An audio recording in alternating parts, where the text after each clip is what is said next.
سورہ بنی اسرائیل میں ہے کہ نہ تو اپنے ہاتھ اتنے کھول دو کہ سب کچھ دے ڈالو اور بعد میں درماندہ ہو کے بیٹھ جاؤ، اور نہ اتنے کنجوس بن جاؤ کہ کسی کو دو ہی نہ۔ اور اسی میں ساتھ آیا کہ جب کوئی آپ کے پاس مانگنے کے لیے آتا ہے نا، آپ نے اس کو جھڑکنا نہیں ہے، معروف طریقے سے بات کرنا۔ یہ تو نبی علیہ السلام کو بھی کہا گیا، وَأَمَّا السَّائِلَ فَلَا تَنْهَرْ، جب آپ کے پاس سائل آئے تو آپ نے جھڑکنا نہیں ہے، چاہے کوئی پروفیشنل بھی آئے۔ ہمارے پاس کوئی چیک نہیں ہے، آپ کتنے بھی کانفیڈنٹ ہوں، آپ صرف اپنے بھائی یا اپنے بہن جس کے گھر کے تک آنا جانا ہو اس کے بارے میں ڈیسائیڈ کر سکتے ہیں، کسی دوسرے کے بارے میں آپ کی اسیسمنٹ ہو سکتی ہے، کنفرم تو نہیں کر سکتے۔ اگر پروفیشنل بھی ہو تب بھی آپ اس کو نہیں دینا چاہتے، نہ دیں، جھڑکنا نہیں۔ اور اس کا فیصلہ آپ کیسے کریں گے؟ اب جیسے ایک نابینا ہے، وہ تو پروفیشنل ہی ہوگا نا، اس کو تو اللہ نے یعنی ایک اتنی بڑی نعمت سے محروم کیا کہ وہ نہیں کر سکتا، تو وہ نابینا اگر پروفیشنل بھکاری بھی ہے تو چل سکتا ہے، کیونکہ یا اس طریقے سے کوئی ہاتھ پاؤں سے معذور ہے تو پروفیشنل بھی ہے۔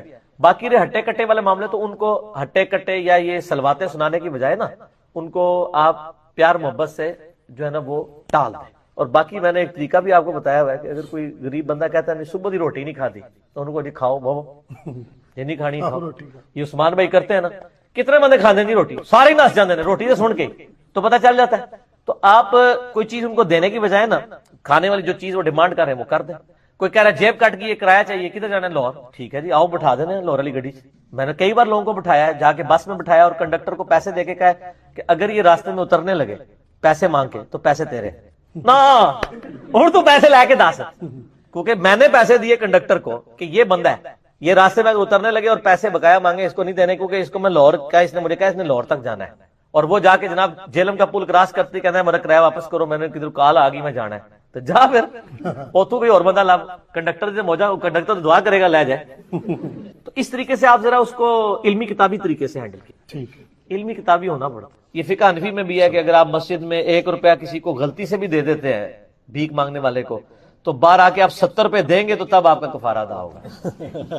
تو سر یہ باتیں جب آپ چندہ بٹور رہے ہوتے ہیں، جمعے کے خطبوں میں آگے کاغذ پھیر رہے ہوتے ہیں، تو وہ آپ اس غریب خطیب کے لیے جمع کر رہے ہوتے ہیں، اس وقت ہی آپ کو یہ خیال آتا تو کہتے ہیں دین کی مدد ہو رہی ہے۔ تو دین کی مدد صرف مدرسوں کی اور غریب خطباء کی اور امام مسجدوں کی مدد ہے، اور باقی غریبوں کی مدد نہیں ہے۔ یہ حدیث صحیح مسلم کے اندر ہے کہ نبی صلی اللہ علیہ وآلہ وسلم نے فرمایا اگر کوئی شخص مسجد میں کسی گمشدہ چیز کا اعلان کرے تو تم کہو کہ اللہ کرے تجھے وہ چیز نہ ملے، کہ مسجدیں اس کام کے لیے نہیں۔ تو یہ تو جنرلی سمجھ آتی ہے بھئی گمشدہ چیز کا اعلان مسجد کے اندر نہیں ہونا چاہیے۔ اسی کا ایک طریق جو ہے وہ جامعہ ترمذی میں ہے، اس میں یہ الفاظ بھی موجود ہیں کہ تم یہ کہو کہ تمہیں وہ چیز نہ ملے، اور ساتھ یہ الفاظ ہے کہ اگر مسجد میں کوئی خرید و فروخت کرے تو اس کو کہو کہ اللہ تعالیٰ تجھے نفع نہ دے، کہ مسجدیں جو ہیں وہ بازار کے لیے تو نہیں بنائے گئے۔ وہ صحیح مسلم میں حدیث ہے کہ اللہ تعالیٰ کو سب سے پسندیدہ چیزیں مسجدیں ہیں اور سب سے ناپسندیدہ بازار ہے۔ ناپسندیدہ سے مراد یہ ہے کہ وہاں صرف ضرورت کے لیے جایا جائے، جیسے کہ ٹوائلٹ میں آپ جا کے لیٹ تو نہیں سکتے نا، صرف ضرورت کے لیے جائیں گے۔ بالکل، ٹوائلٹ بھی کوئی پسندیدہ جگہ تو نہیں ہے نا، صرف ضرورت کے تحت ہی جایا جاتا ہے۔ کوئی بھی ذی شعور شخص وہاں پہ زیادہ وقت گزارنا پسند نہیں کرے گا۔ تو اس حوالے سے تھا، اس طریقے سے بخاری مسلم میں آتا ہے جو پیاز کھاتا ہے وہ مسجد سے دور رہے، مسجدیں اس کام کے لیے نہیں بنائی گئی ہیں کہ آپ مسجدوں میں بدبودار چیز، نہیں، مسجد کا ایک پروٹوکول ہے۔ اب رہا وہاں پہ وہ غریب آدمی اپیل کرتا ہے تو اس کا ڈیکورم ضرور ہونا چاہیے کہ اگر کوئی اپیل کے لیے کھڑا ہوتا ہے تو امام مسجد اسے یہ کہہ دے کہ بھئی آپ دروازے پہ چلے جائیں، وہاں پہ آپ کو ملے گا، اس کو ڈانٹے نا۔ قرآن پاک میں تو نبی علیہ السلام کو حکم ہوا ہے وَأَمَّا السَّائِلَ فَلَا تَنْهَرْ، اگر آپ کے پاس کوئی سائل ہے آپ نے اس کو جھڑکنا نہیں ہے۔ پھر سورہ بنی اسرائیل میں ہے کہ اگر تم سے کوئی غریب مانگتا ہی ہے نا تو تم اگر اسے کچھ دے نہیں سکتے کم از کم جھڑکو مت، بس آپ ریکویسٹ کر لیں۔ یہاں پہ خطیب کیا ہوتے ہیں وہ جھڑکنا اس لیے شروع کر دیتے ہیں کہ اگر اس کی مدد کر دی تو ہمارے چندہ باکس میں نہیں ڈال کے جائیں گے۔ پیچھے انٹینشن یہ ہوتی ہے، ہونا تو یہ چاہیے کہ اگر کوئی غریب ہے اور واقعی اس کا جینون کیس ہے، وہ خطیب کا کام ہے کہ وہ اناؤنسمنٹ کروائے۔ مولانا اسحاق صاحب رحمہ اللہ تعالی، آپ ان کے جمعے کے خطبے سنیں نا تو ہر جمعے خطبے میں وہ اناؤنسمنٹ کر رہے ہوتے تھے، ایک بندہ غریب آیا باہر اس کی مدد کر دیں، یہ کتابیں بیچنے والا آیا ہوا ہے، دینی کتابیں ہیں باہر اس نے لگائی ہوئی ہیں، اس کی بھی مدد ہو جائے گی، آپ یہ کتابیں دینی خرید لیں اس سے۔ اس طرح کی یعنی وہ ترغیب دلا دیتے تھے، اور یہ سنت بھی ہے۔ دیکھیں صحیح مسلم میں بڑی ڈیٹیل حدیث ہے، بڑی مشہور حدیث ہے۔ نبی علیہ السلام کے پاس کچھ نیو مسلمز آئے، کسی کے پاؤں میں جوتیاں نہیں ہیں، کسی کے کپڑے پورے نہیں ہیں، ٹھیک ہے، اور ان کی حالت بھی ایسی ہے جیسے ان کے فاقے ہیں، تو نبی علیہ السلام کا دل پسیج گیا۔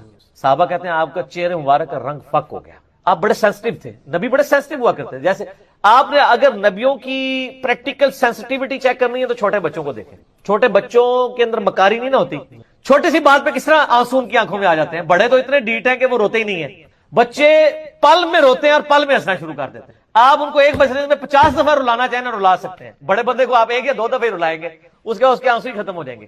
بچہ دیکھا کتنا سینسٹیو ہوتا ہے, پھر اس کا چہرے کا فوراً اس کو ذرا سی دھمکی لگا دیں, اس کے چہرے کو آپ نظر آتا ہے. جن کے بچے ہیں وہ یہ ایکسپیرینس کرتے ہوں گے, کیونکہ وہ معصوم ہوتے ہیں, ان کے اندر وہ والی چیز ڈومیننٹ نہیں ہوتی.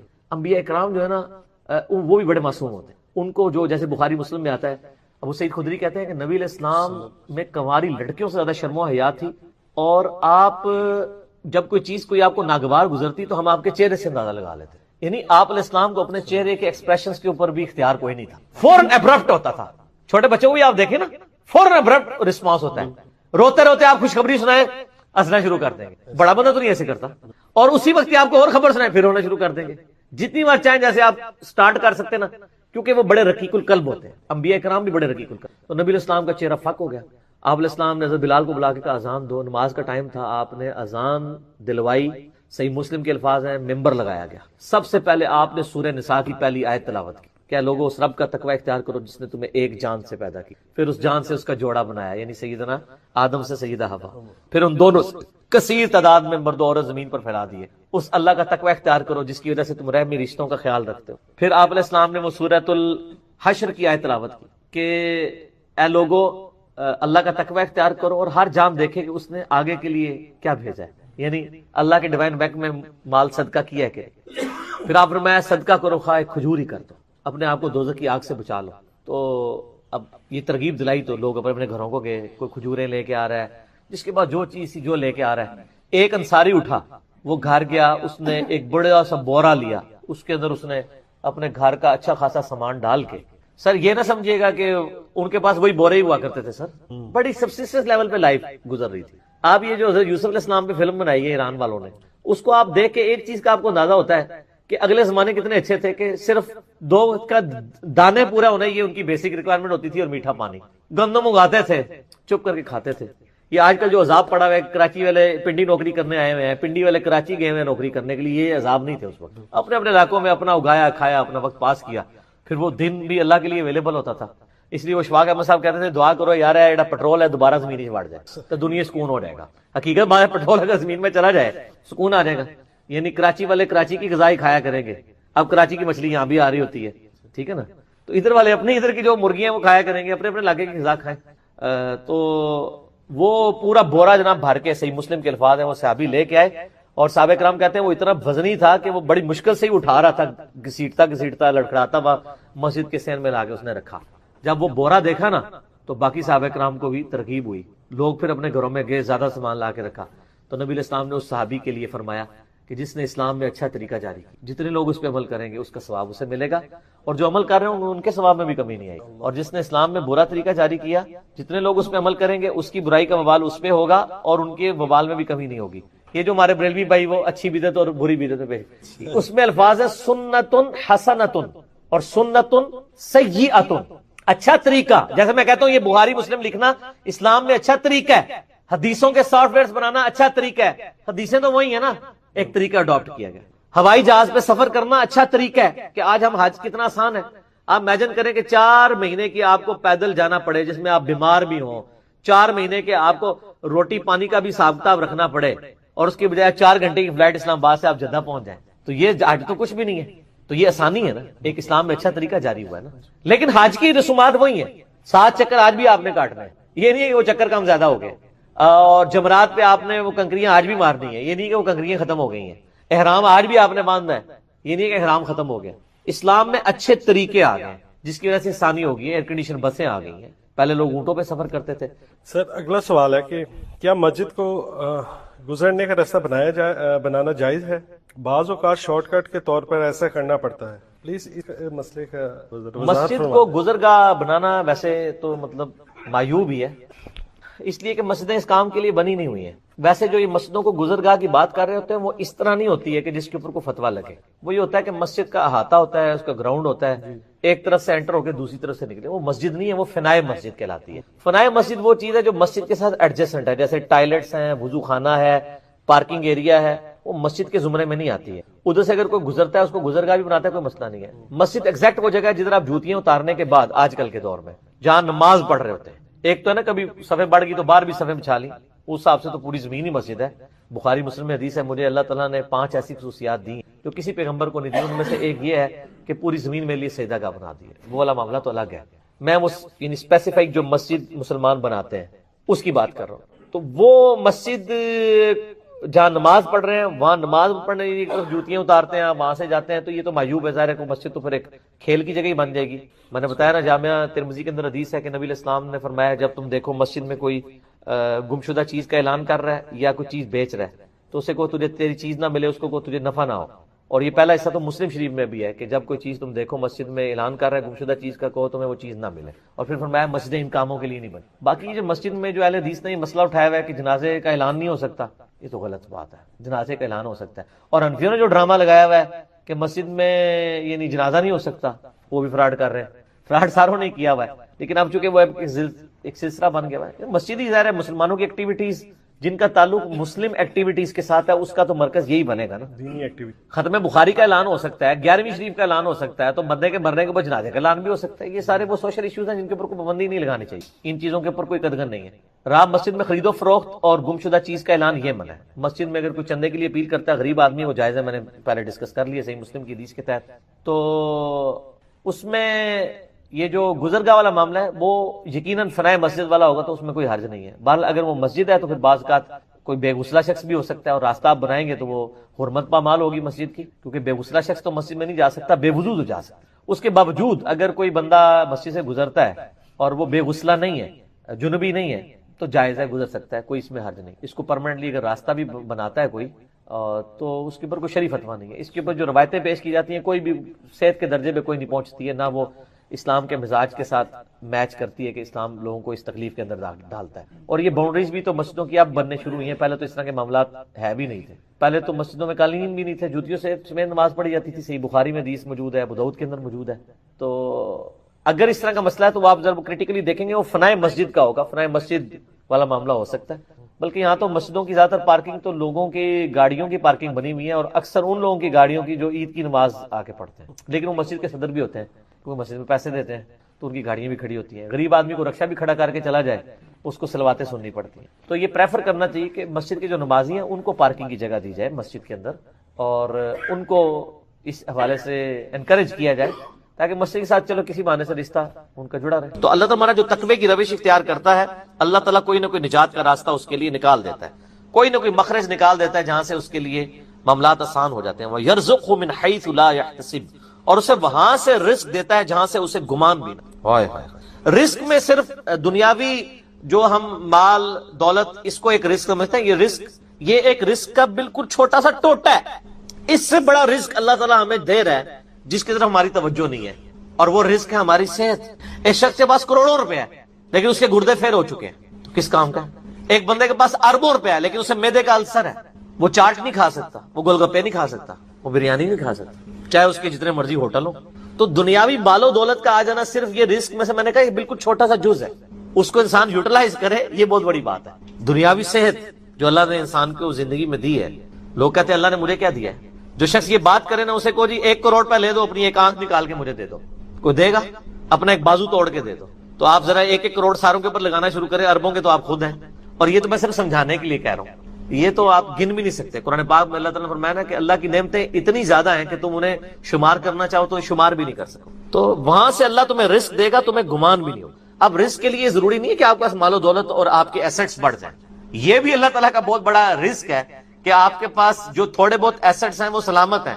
کسی ایک میڈیکل کیس کسی گھر کے اندر 1 کروڑ پڑتی بندے کو بھی لا کے زیرو پہ کھڑا کر سکتے۔ آپ کی زندگی میں کئی ایسے کیسز ہوئے ہوں گے جو دادے تک بک جاتے ہیں۔ اور مجھے واصف علی واصف صاحب کی بات یاد آ گئی، وہ کہتے ہیں میں وہ مسجد میں بیٹھا ہوا تھا تو ایک بندے کو میں نے دیکھا کہ وہ دعا مانگ رہا ہے کہ یا اللہ 25 سال پہلے جو میں نے دعا تجھ سے کی تھی وہ واپس لے لے، بس یہ دعا کر رہا ہے۔ کہتے ہیں وہ فارغ ہوا تو میں نے اسے پوچھا کیا ہوا؟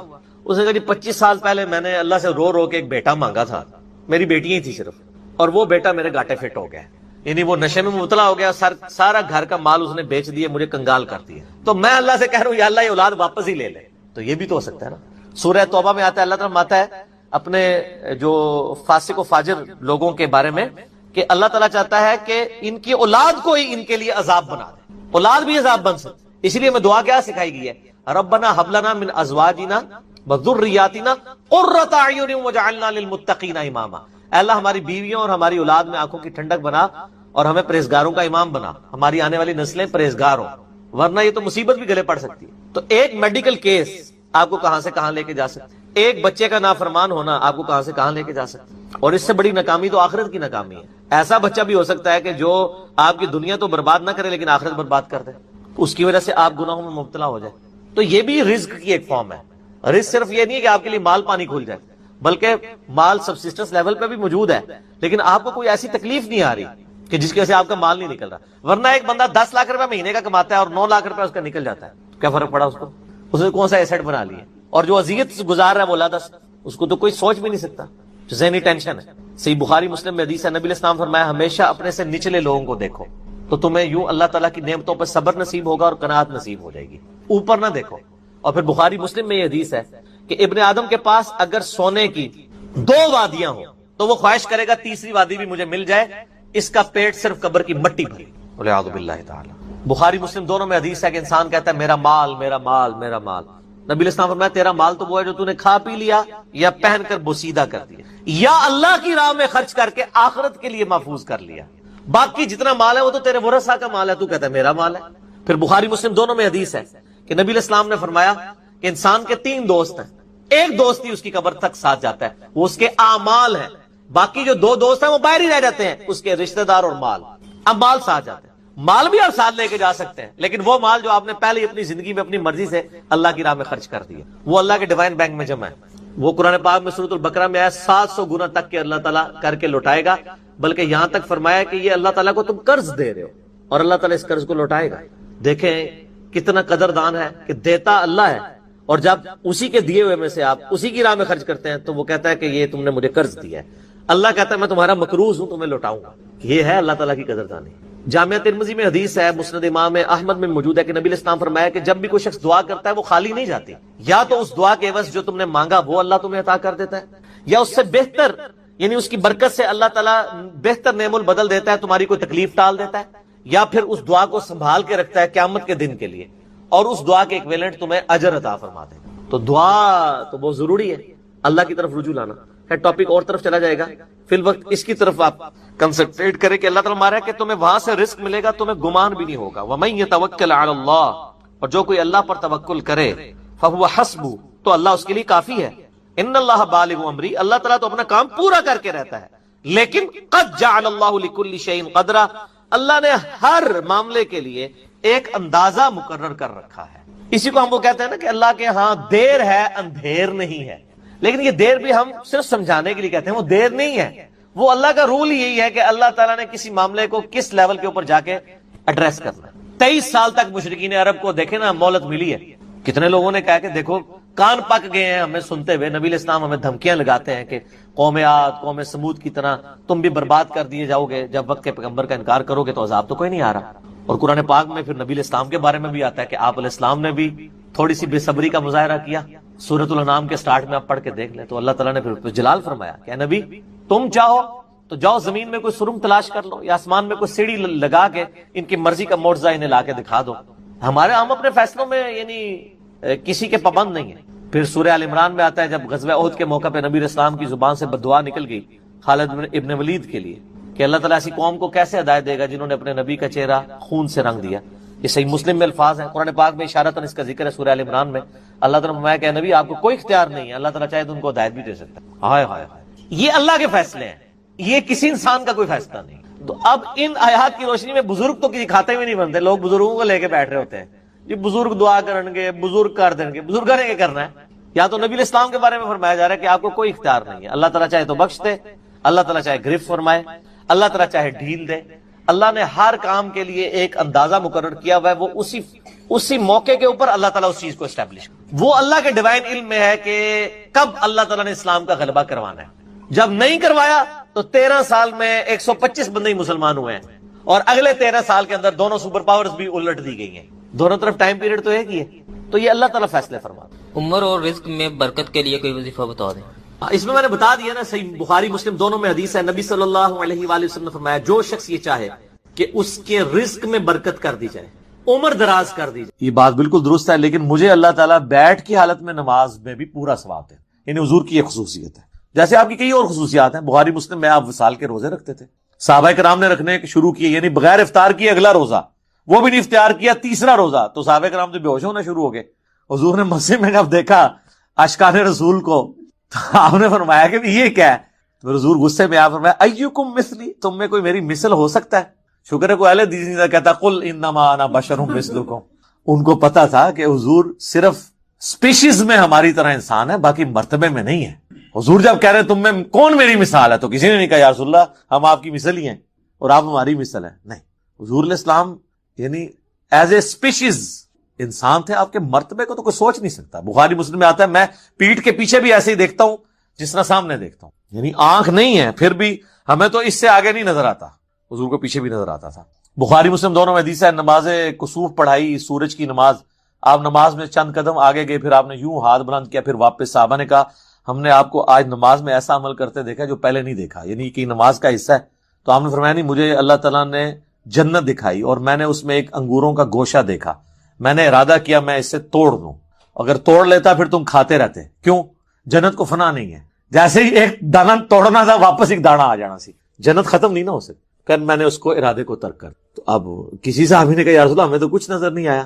ٹھیک ہے, ویسے شیخ عبدالقادر جنانی اور بزرگوں کے بارے میں کہتے ہیں این جوتے دیکھتے سن جناب وہ فلانی شاید تھلے دیکھتے ستوں زمین تیل بھی کراس, تیل پھر بھی سر ایڈمن نہیں دریافت کیتا ہے, بزرگ نے دریافت کی. اس طرح نہیں ہوتا, تو وہ باتیں بنی ہوئی ہیں صرف. تو نبی علیہ السلام کی ایک خصوصیات ہے, تو اس میں آپ کا بیٹھ کے نماز پڑھنا. تو عام بندے نے بیٹھ کے نماز پڑھنی ہے جب, تو مجبوراً, اور نفلی نماز بغیر مجبوری کے بھی بیٹھ کے پڑھے ثواب آدھا ہوگا, نماز ہو جائے گی. فرض نماز بیٹھ کے نہیں ہوگی جب تک کہ آپ کی مجبوری بہت بڑے لیول کی نہ ہو کہ آپ کھڑے نہیں ہو سکتے. اسی لیے بخاری مسلم میں آتا ہے کہ نبی علیہ السلام فرض نماز کے لیے سواری سے نیچے اترتے تھے اور نماز پڑھتے تھے زمین پہ قبلہ رخ کا اہتمام کر کے کھڑے ہو کے. اور نوافل, قیام اللیل, تہجد اور وطر بھی جو سب سے تاکیدی سنت ہے, سنت موقدہ سے بھی بڑھ کے, وہ آپ وطر کی حد تک بھی سواری کے اوپر پڑھتے تھے. اور عبداللہ ابن عمر کہتے ہیں حضور اس چیز کی بھی پرواہ نہیں کرتے تھے کہ سواری کس طرف مڑ رہی ہے, یعنی تعبیر جو آپ کا استقبال قبلہ ہے وہ نفلی نماز کے لیے ضروری نہیں ہے, اور سواری پہ بیٹھ کے پڑھتے تھے. قبلہ رخ کا بھی اہتمام ضروری نہیں ہے نفلی نماز کے لیے, فرض زمین پہ اتر کے پڑھ. حتیٰ کہ وہ کہتے ہیں کہ نبی علیہ السلام اس سواری پہ نماز پڑھتے ہوئے سر کے اشارے سے سجدہ اور رکوع کرتے تھے. اور ابو داؤد میں آگے تفصیل ہے کہ آپ رکوع کے لیے تھوڑا سا سر جھکاتے اور سجدے کے لیے تھوڑا زیادہ, یعنی آپ سجدہ کرتے ہی نہیں تھے نہ رکوع کرتے تھے, بلکہ سر کے اشارے سے, یعنی ایسے نماز بیٹھ کے پڑھ رہے ہیں نا, رکوع کے لیے یوں, سجدے کے لیے یوں. یہ ان لوگوں کے لیے جو سجدے تک پہنچ نہیں سکتے. اگر کوئی پہنچ سکتا ہے تو قیام بے شک کرسی پہ بیٹھ کرے, باقی ساری نماز سجدے تک. جو نہیں کر سکتا وہ لوگ جو ہے نا ایسے سپر مین بنے ہوئے ہوتے ہیں, اور وہ سامنے انہوں نے پھٹے بھی لگائے ہوتے ہیں کرسیوں کے اوپر, نہ اس کے اوپر سجدہ کر رہے ہوتے ہیں. یہ حرام ہے, خلاف سنت ہے. بیٹھ کے نماز جب اشارے سے ہو, بیٹھ کے نماز ہوتی اشارے سے ہے, الا یہ کہ آپ نیچے تک جا نہ سکے تو آپ یوں کریں گے, یوں کریں گے, رکوع آپ یوں کریں گے, سجدہ یوں کریں گے. صلی اللہ علیہ وآلہ وسلم. ہم ایک اذان کا جواب انشاءاللہ بعد میں دے لیں گے, ایک وقت میں ایک کافی ہے. تو یہ آپ کے بیٹھ کے نماز کا طریقہ ہے. صحیح بخاری میں آتا ہے کہ حضرت عبداللہ بن عمر کے ساتھ ایک شخص نے نماز پڑھی, وہ تشہد میں بیٹھا تو چوکڑی مار کے چار زانوں بیٹھ گیا, آلتی پالتی مار کے نا. تو سلام پھیر کے انہوں نے کہا یہ تو کیا کر رہا ہے؟ ان کا جی حضرت میں نے آپ کو بھی دیکھا ہے اس طرح. ان کا نبی علیہ السلام نے تو ہمیں یہ حکم فرمایا کہ ہم دایاں پاؤں کھڑا کریں, بائیں پہ بیٹھیں. تو جو تو نے مجھے دیکھا ہے نا وہ اس لیے کہ میرے پاؤں میں درد تھا, میں اس طرح بیٹھ نہیں سک رہا تھا, میرے پاؤں میرا وزن اٹھا نہیں سک رہے تھے, تو میں نے مجبوراً آلتی پالتی مار کے بیٹھا ہوں. تو یہ بعض لوگ جب بیٹھ کے نماز پڑھتے, بعض لوگ آلتی پالتی مار کے بھی بیٹھتے ہیں. نہیں, بیٹھ کے جب آپ نے نماز زمین پہ بیٹھ کے پڑھنی ہے تو تشہد کی حالت میں بیٹھ کے نماز پڑھنی ہے. ٹھیک ہے, اگر آپ ہاتھ باندھ کے کریں گے تو وہ تو ٹھیک ہے, اگر آپ نے ہاتھ چھوڑ کے نماز پڑھنی ہے تو آپ نے ہاتھ اپنے زانوں پہ ہی رکھنے ہیں قیام کی حالت. ٹھیک ہے, یہ تو اب چھوٹے مسئلے رہ گئے نا, ہاتھ باندھ کے ہاتھ چھوڑ کے نماز پڑھو صحیح. ٹھیک ہے, تو بیٹھ کے نماز پڑھنے میں آپ نے یہ چیز, لیکن فرض نماز کے لیے ضروری ہے قبلہ رخ کا اہتمام کرنا. باقی لیٹنے کے لیے بھی نماز بعض اوقات بیٹھ کے بھی نہیں کوئی پڑھ سکتا. لیٹنے کے لیے پھر یہ ہے کہ اس کی چرپائی قبلہ رخ کر دی جائے, اس کی ٹانگیں قبلے کی طرف ہوں, اور یہاں پیچھے تکیہ رکھنے کے چہرہ اس کا قبلے کی طرف ہو. پھر یہ نہیں آپ کہیں گے کہ یہ کعبے کی طرف ٹانگیں ہو گئی ہیں, اس کا پھر شرعی عذر ہے. تو آپ اس طریقے سے وہ نماز پڑھے گا. رہ گیا وضو کا مسئلہ, تو اس کو اس کے اسی جگہ کروائیں. بعض لوگ نہیں غسل خانے تک آ سکتے, اگر اس میں بھی تردد ہے تو ایک چھوٹی سی مٹی کی ٹکیا لا کے رکھتے, اس سے وہ تیمم کر لے. غسل کی جگہ بھی ایک ہی تیمم کا طریقہ ہے, اور وضو کی جگہ بھی کہ آپ نے چہرے کا اور ہاتھوں کا تیمم کرنا ہے. یہ کلائیوں تک بھی ثابت ہے اور کونیوں سمیت بھی ثابت ہے, دونوں طریقے درست ہیں. تو آپ کا تیمم ہو جائے گا. تو اس طریقے سے آپ نماز کر سکتے ہیں. اور اس طرح کی جو مریض حضرات ہیں وہ جمع سوری کر لیں جو سب کے نزدیک جائز ہے. ظہر آخری وقت میں پڑھیں, عصر اول وقت میں. ظاہر ہے وہ جماعت سے تو نہیں پڑھ رہے ہوں گے, تو وہ 3 نمازوں کے اوقات میں 5 نمازیں پڑھ لیں گے. مغرب اور عشاء کو جمع کر لیں, ظہر عصر کو جمع کر لیں, آسانی ہے. تو یہ ساری ثانیاں وہ اویل کریں. لیکن یہ بڑی حیران کن بات ہے, میں نے کئی بوڑھے بوڑھے لوگ دیکھے ہیں جو مسجد کے دروازے پہ آدھا گھنٹہ کھڑے ہو کے پالیٹکس ڈسکس کرتے ہیں, اپنے گھر والوں کی, اپنی یعنی جو بہویں ہیں ان کی برائیاں بیان کرتے ہیں, یا اپنے بیٹوں کی نافرمانیاں ڈسکس کرتے ہیں. اور جیسے ہی مسجد میں جاتے ہیں نا, وہاں بیٹھ کے نماز پڑھتے ہیں, کہتے ہیں جی گوڈے نہیں کام کرتے. یہ کیڑے گوڈے نے جڑے باہر کام کر رہے سن اندر نہیں کر رہے, ان کی فولڈ نہیں ہوتے. تو فولڈ تو آپ نے اندر بھی نہیں کرنا, آپ کھڑے ہو کے نماز پڑھیں نا ساری. اگر آپ آدھا گھنٹہ کھڑے ہو کے گپے مار سکتے ہیں تو 5 منٹ انفیوں کے 4 فرض نہیں پڑھ سکتے. زیادہ تر انفی ہوتے ہیں نا بابے تو انفی نے, ظاہر ہے اس زمانے تے قرآن و حدیث کے ترجمے نہیں سن ہوئے ہوئے. تو 5 منٹ کی آپ کی نماز ہوتی ہے. فجر کی ہو وہ بھی 5 منٹ کی, زہر کی بعض کا 4.5 منٹ کی بھی ہو جاتی ہے. تو آپ کھڑے ہو کے نماز پڑھ لیں ساری نماز, رکوع اور سجدے اشاروں سے کریں. لیکن کرسی پہ آپ بیٹھیں گے نماز نہیں ہوگی. اور یہ حنفی بتاتے ہیں اپنی پبلک کو کہ یہ کام نہیں کرنا, بیٹھ کے نماز فرض نماز نہیں ہوتی, نفلی نماز ہو جاتی ہے, وہ آپ جتنی مرضی. ٹھیک ہو گیا جی, جزاکم اللہ. بخاری اور مسلم دونوں میں حدیث ہے کہ اللہ کا ذکر کرنے والا زندہ کی مثل ہے اور ذکر نہ کرنے والا مردہ کی مثل. یعنی وہ زندہ لاش ہے جو اللہ کا ذکر نہیں. جامعہ ترمذی میں حدیث ہے, ایک صحابی حاضر ہوئے, یا رسول اللہ مجھے کوئی ایسی نصیحت کریں کہ اس کے بعد مجھے کسی چیز کی ضرورت نہ رہے. نبی علیہ السلام نے کہا کہ تیری زبان ہر وقت اللہ کے ذکر سے تر ہے, بس یہ نصیحت. یعنی صرف نماز کی حد تک نہیں, عام حالت. اچھا, ذکر کے لیے زبان ہلانا بھی ضروری نہیں ہے, دل میں بھی ذکر ہو سکتا ہے. اللہ کو یاد کرنا بھی